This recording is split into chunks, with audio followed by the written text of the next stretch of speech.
The leader of the gods in ancient Greek myths had already overcome many difficulties while he was in charge of everything. He battled giants, powerful beings, and a mighty monster. But he never predicted that there would be a revolt starting in his own home. After defeating the Titans, this god became the Lord God, governing the world from his throne on a mythical mountain.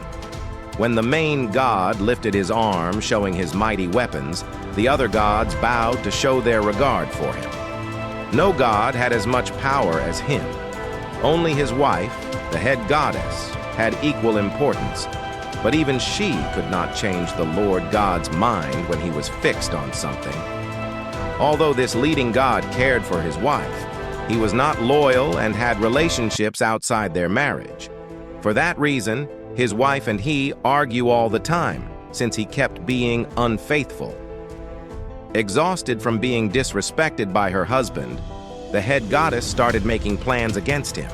The other major gods were also frustrated with his arrogance and selfishness. Under the lead goddess's guidance, they decided to rebel against their ruler. The gods entered the room where the supreme god was sleeping. Two grabbed his arms and tied him to his bed using powerful golden chains made by the smith god.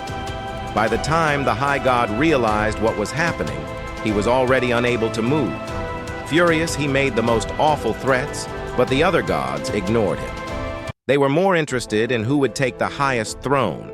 The head goddess, who led the revolt, thought she was the clear choice to take her husband's throne, but the position had other interested gods and goddesses. The wisdom goddess believed she was the most knowledgeable and worthy.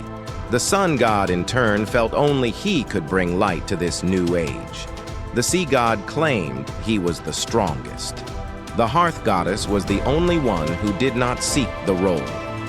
A daughter of the old gods predicted civil war was about to erupt in their home. A fight between brothers and sisters could throw the world into chaos, and only the firm leadership of the top god could prevent disaster. To prevent such conflict, she met with the mightiest of the 100-handed ones, a massive creature with 100 arms and 50 heads. This giant's loyalty to the top god was unbreakable, so he went to their home. The gods were paralyzed by the sight of this giant. The 100-handed giant broke the chains holding the highest god. The god unleashed a mighty thunder, making the whole world tremble. The gods who had rebelled dropped their weapons to surrender. The head goddess was punished for leading the revolt. She was chained and hung in the sky, forced to stay that way until she took a solemn pledge to never rebel against her husband again. He had special punishments for the sun god and sea god. They had to serve a human king and help build the impenetrable walls around his city of Troy.